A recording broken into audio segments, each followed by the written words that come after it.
Hello everybody, welcome back to Let's Play Saga Valhalla, where we play Assassins Creed Valhalla and tell Viking stories.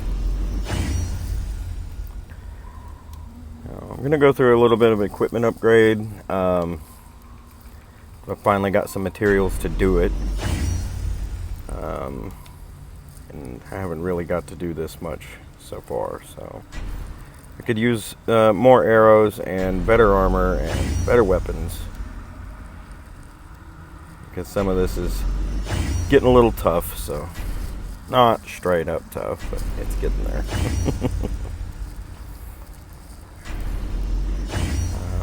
But as we're talking about the Norse and their incursions into England, there were a lot of reasons why the Vikings went to England. First and foremost was they originally went there to raid. They had been raiding in the Baltic Sea, and a lot of those areas had been raided over and over and over again, so they were looking for fresh lands, but also they were looking to expand and try to find more fertile land, places that they could settle and have good farms. And a lot of the Viking incursions into England were them trying to actually come in under a banner of peace. They were trying, I mean, they did raiding, straight up. They did raiding, part of their culture. But as they went into England, they realized that if they made friends, they had a better chance of surviving, and that they could help what would become their enemy, and in turn get their help. Sigurd means to leave as well. Is that true? We know the sons of Ragnar have camped in the north. It would do us well to pay them a visit, to strengthen our ties to this land. Is that where Basim has gone? Basim's motives are his own. Leave it at that. We have more pressing plans. I am riding to Leicestershire, to a town called Repton. Eivor, I expect you to join me when you have finished here. I can come now. I only need a horse. Not yet. First speak with Randi. She has more than one task for you here. Apart from growing this settlement, you must seek out alliances as well. We cannot pacify England with so few friends. Then I must join you, Sigurd, for I am a fitter companion on long roads. No, Dag. You belong here with the raiders, and you will act as Eivor commands. Ride in safety, brother. I will follow as soon as I can. Yes, and I will keep our raiders sharp. Do as Eivor commands. Is he testing me? He may be. Sigurd is a wise man. I would sooner take orders from a louse.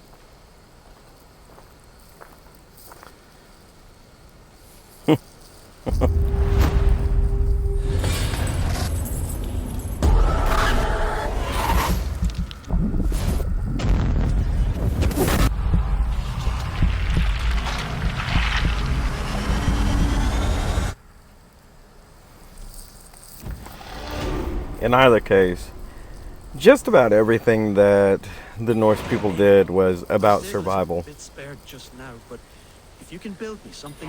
They lived in A bustling staple. some very, very inhospitable lands, and they had to survive. They made friends where they could and enemies where they had to. How did you come to have such an affinity for horses, Rowan? They were my best friends growing up. I was a sickly boy with a stammer, and the horses were the only ones who never teased me. Over time, I suppose I came to understand them as well as you may understand people. I listen when they speak, and vice versa. I'm off. Be well, friend. Bye, Eivor. But it was not uncommon for the Norse to see, Viking was a job title. That wasn't the name of the people. It just became that way. And it was not uncommon for them to have many different people on their ships, on their boats. There were plenty of both Irish and Scottish Vikings, There you when they are. traveled down into the Mediterranean, As Sigurd there has so were ordered, it falls to us to Vikings expand our of presence in the England. different He peoples wants there to as forge well. alliances, ironclad, with every Norse, Dane, and Saxon here. Right. We are the outsiders here. Making friends will help. Where do we start? My scouts come and go daily with interesting news and tidings, and I'm beginning to get my bearings in this fractured land. As I learn more, I can give you insight into each territory before you commit to a journey there. Of course. Once you have gained an ally in a territory, return home and speak to me. We'll decide your next move then. I understand. So, where do we start? You have two options just now.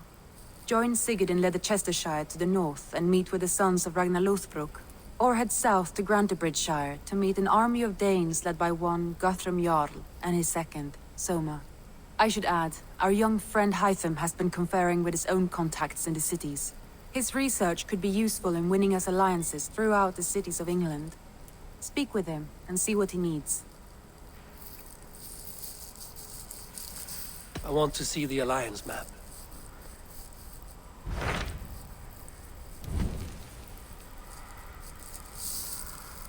Alright.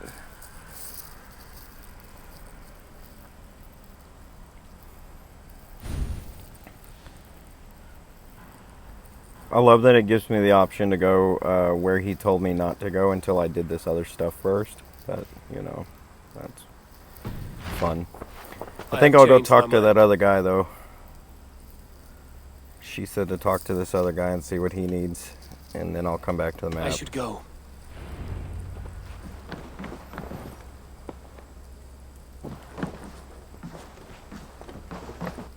And the only marker it gives me is the map, so... I want to see the alliance map. Guess we're gonna go ahead and commit to this one down here. Tell me about Grantebridgeshire. A force of Danes, called the Summer Army by the Saxons, is camped north of Grantebridge at some ruins across the river. We should curry favor with their leaders, Guthrum and Soma, if we hope to win their trust and allegiance. My scouts did not meet them in person, so I can say little for the state of their army. Consider this a starting point.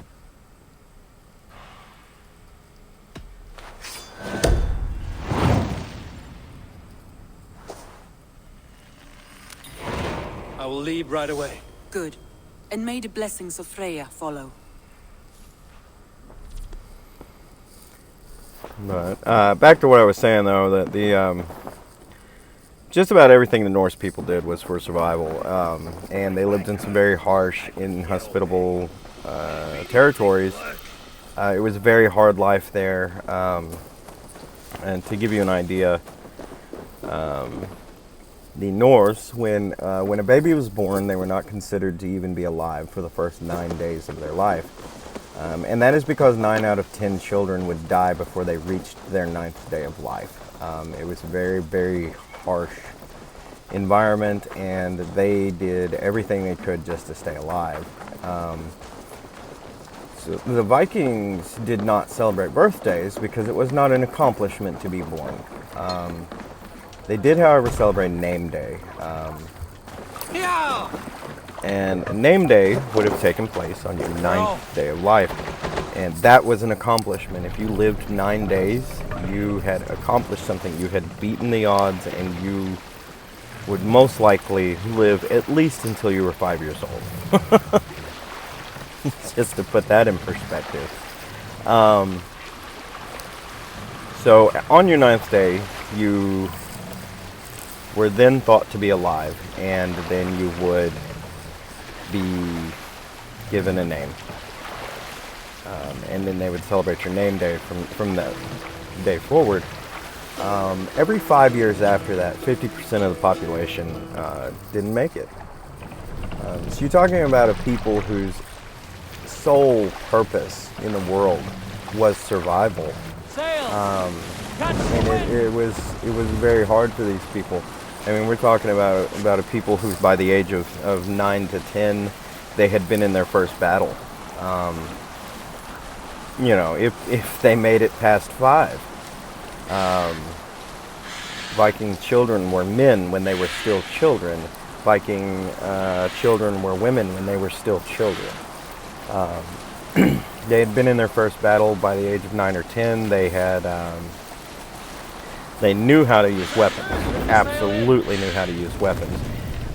They were working fields when they were 4 and 5, and sometimes younger. So this was something that a lot of people don't realize about why it was so important for the Vikings to spread out. They were trying to find land that was fertile, that had longer growing seasons, and that Have a look, soon. they could survive in, and hopefully much easier than in their homelands. So they spread into England and eventually into Iceland, which, because of the volcanic activity in Iceland, happened to be very fertile. It ended up being a very hospitable place, and it managed to, the population managed to grow there. But they did spread into England and Ireland, and I mean, the Vikings founded Dublin. They built Dublin. And when they were done with it, the Irish took it over and made it their capital. It was that great of a city. But when the Vikings were done, they were done. They needed to move on. And so they just left the city behind, and the Irish claimed it as their own. But the reality is that the Vikings and the Irish a lot of the times got along. So it wasn't like they just abandoned a city and these evil Irish people who had been fighting them this whole time were like, aha, we're taking this. There was probably a transfer of power when they left over to the Irish. So and like I said, there were Irish Vikings, there were Scottish Vikings, and sure there were English Vikings. These people made friends and enemies everywhere they went, but a lot of the times their goal was to make friends, if they could. But most people were they were a very cautious people, and so when you send out an army to meet this force landing on the beach, their first thought is they're attacking, not this is a show of force, because the Vikings were very direct people. There wasn't some grand show of force with the Viking people. When they went out and about, if you sent an army, that meant you were ready for war. So a lot of the war that happened probably happened because there was no negotiation.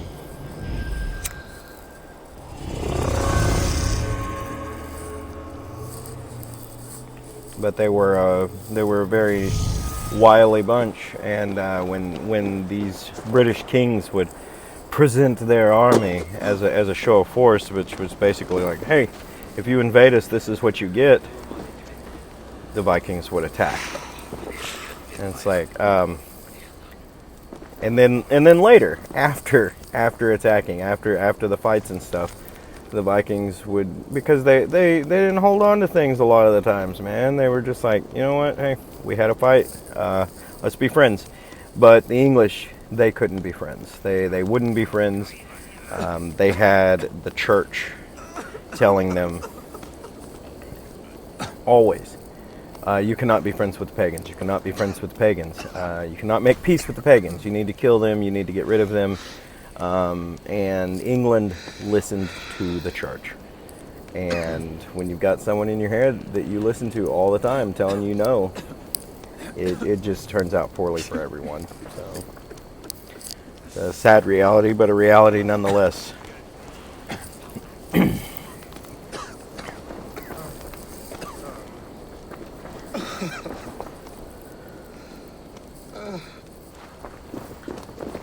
Well, these people got beat on something fierce.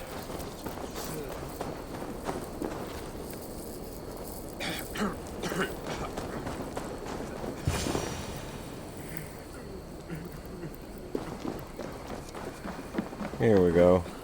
Hail! What has happened here? Who is asking? Eivor, of the Raven clan. Did you and your men fail to take the village? No. No, we had it for a time. It was nothing but a cluster of wattle and daub huts when we came. We made it lively. Gruntbridge was a thriving hub of trade and song under the care of Soma Ayalskona. But the Saxons took it back. They appeared within the city as if rising from the shadows and drove us out.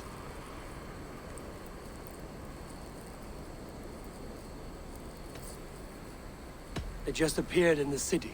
It was like they burst out of the center of the city itself, setting aflame everything in their path, shouting some nonsense about an ancient order of warriors. By the time I saw the fires, too many of us were killed or captured. Our Yarsko Masuma, she bellowed a retreat and we took refuge in the ruins. But in the chaos we were separated. She and the bulk of our forces fled northeast into the swamps. I'd follow if we were fit to. We need her iron fist. I can find Soma. Be ready when we return. She'll be deep in the fog of the Fenlands by now. Find her longship. That's your best bet.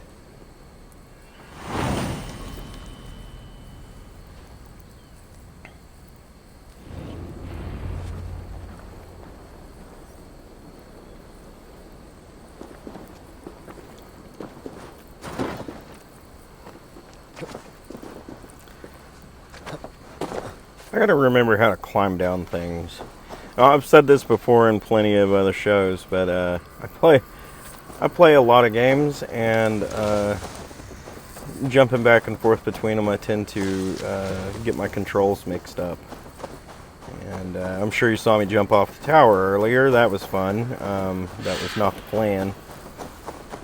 Thank God I didn't die. But yeah, gotta get into my controls before I before I start playing.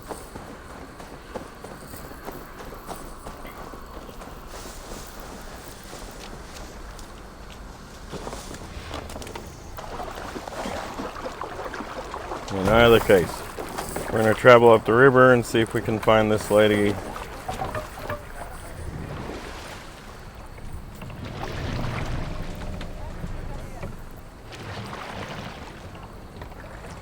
What are you doing?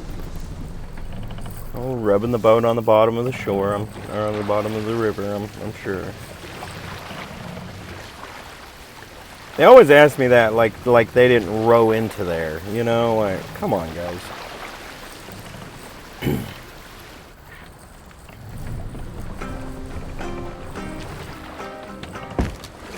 Now, one thing that bothers me, I've turned the music off in this game for copyright Great reasons. battle rage nearby.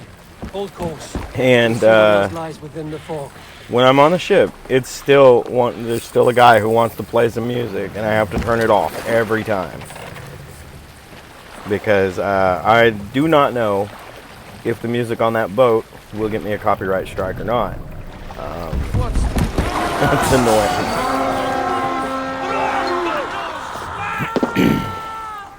Let's hit the bastards!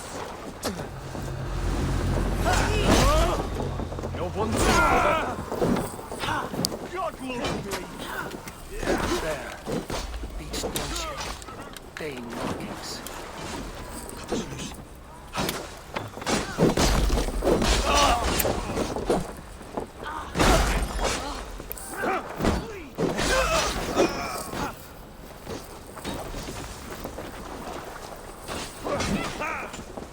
Watch my way!